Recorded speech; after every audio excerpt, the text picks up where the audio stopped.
Jan Mayen is a volcanic island in the Arctic Ocean and a part of Norway. It is 55 kilometers long and 373 square kilometers in area, partly covered by glaciers around the Beerenberg volcano. It has two parts, larger northeast Sør-Jan and smaller Sør-Jan, linked by a 2.5 km wide isthmus. It lies 600 km northeast of Iceland NE of Kolbeinsey, 500 km east of central Greenland and 1,000 km west of the North Cape, Norway. The island is mountainous, the highest summit being the Beerenberg volcano in the north. The isthmus is the location of the two largest lakes of the island, Sør Laguna and Nord Laguna.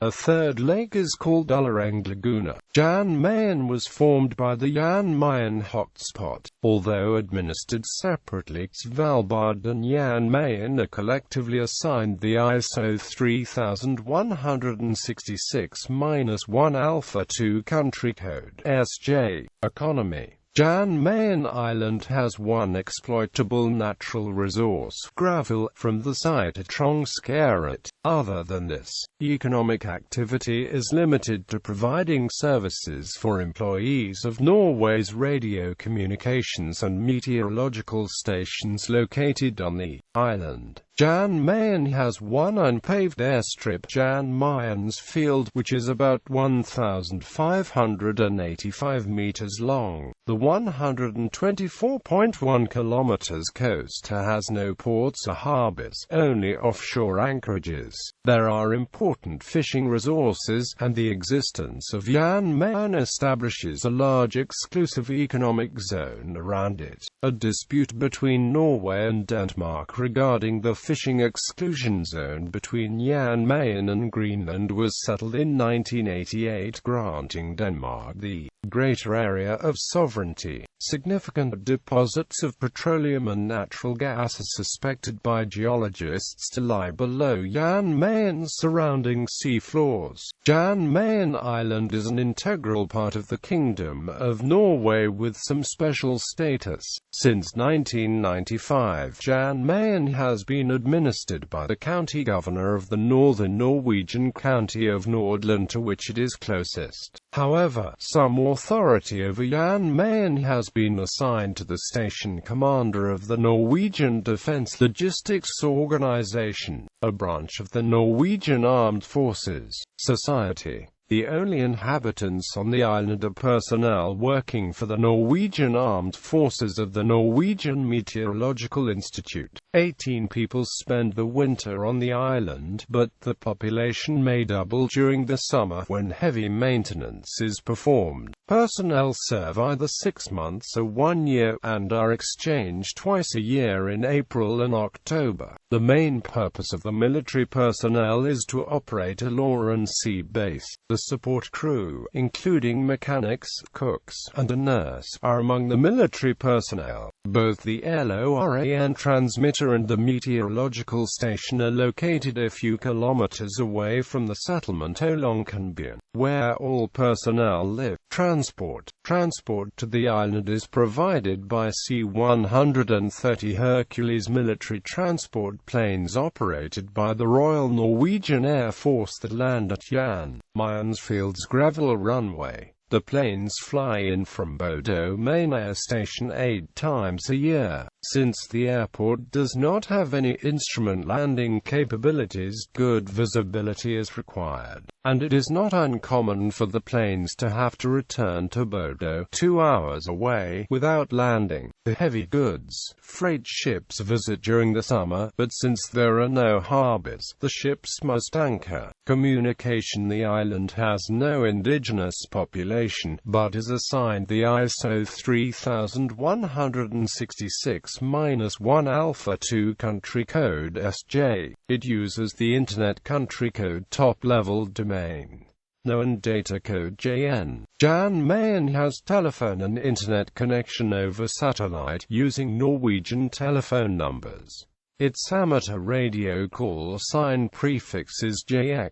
It has a postal code number 8099 Jan Mayen, but delivery time varies, especially during the winter. History. Unverified discoveries. In the 5th through 9th centuries, numerous communities of monks originating in West Ireland navigated throughout the North Atlantic in leather boats, exploring and sometimes settling in distant islands where the monastic communities could be separated from close contact with others. Strong indicators exist of the presence in the Faroe Islands and Iceland before the arrival of the Vikings, and medieval chronicles such as the famous Voyage of St. Brendan the Abbot testify to the extensive interest in exploration at the time. A modern-day transatlantic journey proved the ability of the early navigators to reach all lands of the North Atlantic even farther from Ireland than Jan Mayen, and, given favorable winds at speeds roughly equal to that of modern yachts, though quite feasible, there is nevertheless no direct physical trace of medieval landings or settlement on Jan Mayen. The land named Svalbard by the Vikings in the early medieval book Land Namebok may have been Jan Mayen. The distance from Iceland to Svalbard, mentioned in this book, is 2 days sailing, consistent with the approximate 550 kilometers to Jan Mayen and not with the minimum 1,550 kilometers to Spitsbergen. However present then, any knowledge of Jan Mayen in Europe subsequently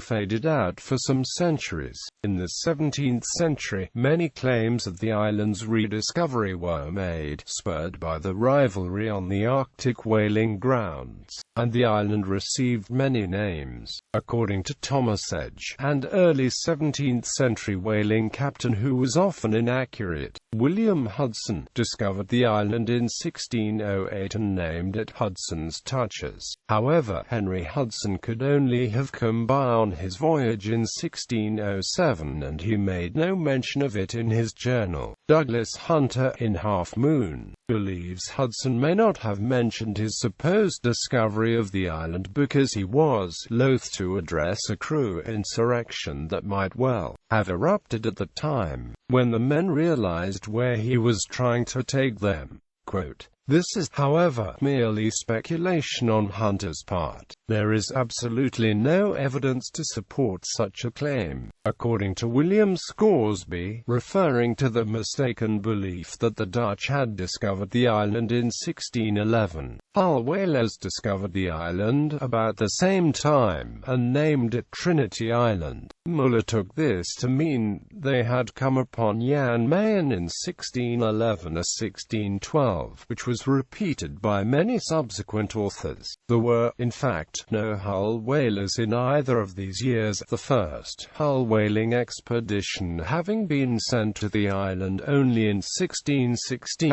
As with the previous claim made by Edge, there is no cartographical or written proof for this supposed discovery. Verified discoveries and final naming. The first verified discoveries of Jan Mayen, by 3 separate expeditions, occurred in the summer of 1614, probably within 1 month of each other. The Dutchman Fop Gerrits, while in command of a whaling expedition sent out by the Englishman John Clark of Dunkirk, claimed to have discovered the island on June 28 and named it Isabella. In January, the Noordsche Compagnie, modelled on the Dutch East India Company, had been established to support Dutch whaling in the Arctic. 2 of its ships, financed by merchants from Amsterdam and Enkhuizen, reached Jan Mayen in July 1614. The captains of these ships, Jan Jacobs Zoonme van Skelinkhout on the Gouden Kath and Jacob de Gouwer on the Orangian Boom, named it Mr. Joris Eiland after the Dutch cartographer Joris Carolus, who was on board and mapped the island. The captains acknowledged that a third Dutch ship, the Klenswangen, captained by Jan Janskerkhoff and financed by Noordsche Compagnie shareholders from Delft, had already been at the island when they arrived. They had assumed the latter, who named the island Moritz-Eiland after Maurice of Nassau, Prince of Orange, would report the discovery to the States General. However, the Delft merchants had decided to keep the discovery secret and returned in 1615 to hunt for their own profit. The ensuing dispute was only settled in 1617, though both companies were allowed to whale at Jan Mayen in the meantime. In 1615, Robert Fotherby went ashore. Apparently thinking he had made a new discovery, he named the island Sir Thomas Smith's Island and the volcano Mount Hakluyt. On a map of c. 1634, Jean Verlique renamed the island Isle de Richelieu. Jan Mayen first appeared on Willem Jansz Blaeu's 1620 edition Map of Europe, originally published by Cornelis Dodes in 1606. Blaeu, who lived in Amsterdam, named it Jan Mayen, after Captain Jan Jacobs Zoonmey of the Amsterdam financed Gouden Kath. Blaeu made the first detailed map of the island in his famous Zeespiegel Atlas of 1623, establishing its current name, Jan Mayen, as a Dutch whaling base. From 1615 to 1638, Jan Mayen was used as a whaling base by the Dutch Noordsche Compagnie, which had been given a monopoly on whaling in the Arctic regions by the States General in 1614. Only two ships, one from the Noordsche Compagnie, and the other from the Delft merchants, were off Jan Mayen in 1615. The following year a score of vessels were sent to the island. The Noordsche Compagnie sent 8 ships escorted by 3 warships under Jan Jacobs's Trobop, while the Delft merchants sent up 5 ships under Adrian Dirksch Leverstein, son of one of the above merchants. There were also 2 ships from Dunkirk sent by John Clark, as well as a ship each from London and Hull. Geertje Jans, master of the Hope of Enkhuizen, wrote a day-by-day account of the season. The ships took 2 weeks to reach Jan Mayen, arriving early in June. On the 15th of June they met the 2 English ships, which Trobop allowed to remain, on condition they gave half the catch to the Dutch. The ships from Dunkirk were given the same conditions. By late July the first ship had left with a full cargo of whale oil. The rest left early in August, several filled with oil. That year 200 men were seasonally living and working on the island at 6 temporary whaling stations. During the first decade of whaling, more than 10 ships visited Jan Mayen each year, while in the second period 5 to 10 ships were sent, with the exception of a few ships from Dunkirk, which came to the island in 1617 and were either driven away or forced to give a third of the catch to the Dutch. Only the Dutch and merchants from Hull sent up ships to Jan Mayen from 1616 onward. In 1624 10 wooden houses were built in South Bay. About this time the Dutch appear to have abandoned the temporary stations consisting of tents of sail and crude furnaces, replacing them with 2 semi-permanent stations with wooden storehouses and dwellings and large brick furnaces, one in the above-mentioned South Bay and the other in the North Bay. In 1628 2 forts were built to protect the stations. Among the sailors active at Jan Mayen was the later Admiral Michiel Adriaensch de Ruyter. In 1633, at the age of 26, he was for the first time listed as an officer aboard de Grainleeuw. He again went to Jan Mayen in 1635, aboard the same ship. In 1632 the Noordsche Compagnie expelled the Danish employed Basque whalers from Spitsbergen. In revenge, the latter sailed to Jan Mayen, where the Dutch had left for the winter, to plunder the Dutch equipment and burn down the settlements and factories. Captain Outger Jacobses of Groote Broek was asked to stay the next winter on Jan Mayen with 6 shipmates to defend the island, while a group with the same task survived the winter on Spitsbergen. All 7 on Jan Mayen Mayen died of scurvy or trichinosis combined with the harsh conditions. During the first phase of whaling, the hauls were generally good, some exceptional. For example, Mitiges Jans, Hopestock caught 44 whales in Hopestock Bukta in 1619, which produced 2,300 casks of whale oil.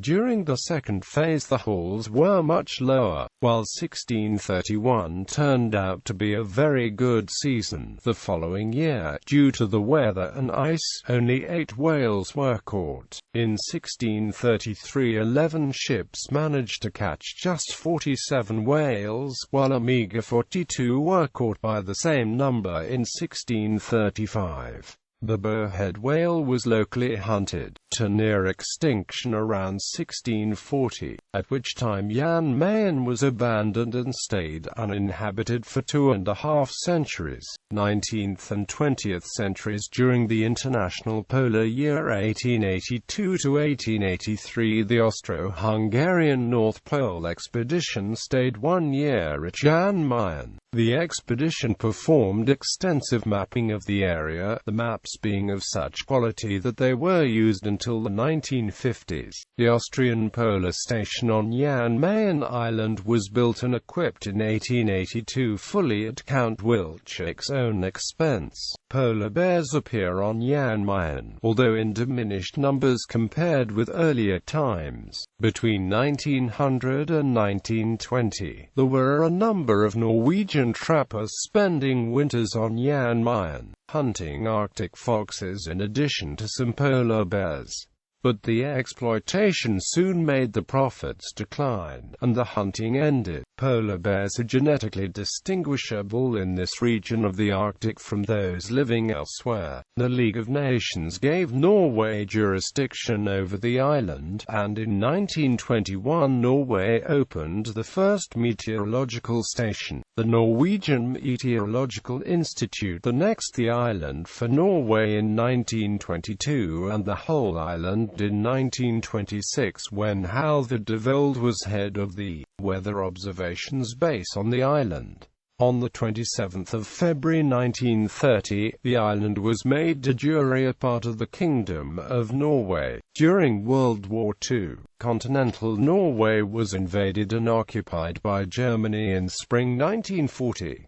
The 4-man team on Jan Mayen stayed at the posts and in an act of defiance began sending the weather reports to the United Kingdom instead of Norway. The British codename Jan Mayen Island X and attempted to reinforce it with troops to counteract any German attack. The Norwegian patrol boat HNOMS Fridtjof Nansen ran aground on one of the island's many uncharted lava reefs, and the 68-man crew abandoned ship and joined the Norwegian team on shore. The British expedition commander, prompted by the loss of the gunboat, decided to abandon Jan Mayen until the following spring and radioed for a rescue ship. Within a few days a ship arrived and evacuated the 4 Norwegians and the would-be reinforcements after demolishing the weather station to prevent it from falling into German hands. The Germans attempted to land a weather team on the island on the 16th of November 1940. The German naval trawler carrying the team crashed on the rocks just off Jan Mayen after a patrolling British destroyer had picked them up on radar. This was not a coincidence, as the German plan had been compromised from the beginning with British wireless interceptors of the radio security service following the communications of the Abwehr concerning the operation, and the destroyer had been waiting. Most of the crew struggled ashore and were taken prisoner by a landing party from the destroyer. The Allies returned to the island on the 10th of March 1941, when the Norwegian ship Veslekari, escorted by the patrol boat Honningsvåg, dropped 12 Norwegian weathermen on the island. The team's radio transmissions soon betrayed its presence to the Axis, and German planes from Norway began to bomb and strafe Jan Mayen whenever weather would permit it, though they did little damage. Soon supplies and reinforcements arrived, and even some anti-aircraft guns, giving the island a garrison of a few dozen weathermen and soldiers.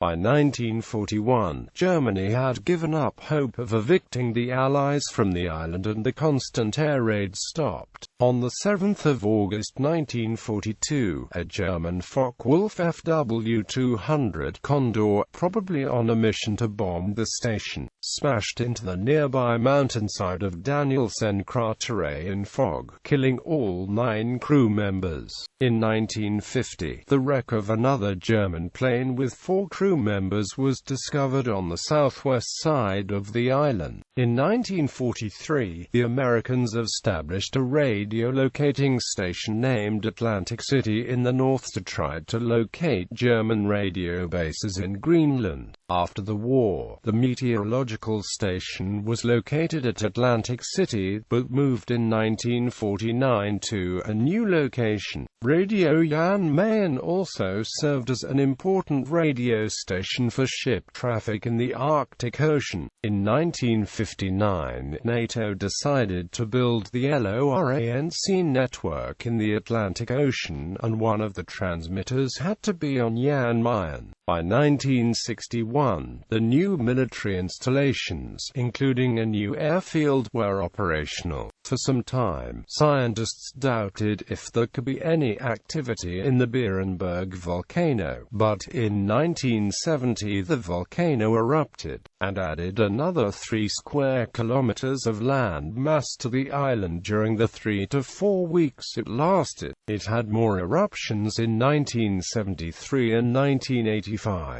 During an eruption, the sea temperature around the island may increase from just above freezing to about 30 degrees Celsius. Historic stations and huts on the island are Højberg, Vera, Olsbu, Papabu, Gamle Martina, Gamle Station and Jan Mayen Radio, Helene-Hytte, Margrethe-Hytte, and Ulla. Environment. Nature Reserve. A regulation dating from 2010 renders the island a nature reserve under Norwegian jurisdiction. The aim of this regulation is to ensure the preservation of a pristine Arctic island and the marine life nearby, including the ocean floor. Landings at Jan Mayen can be done by boat.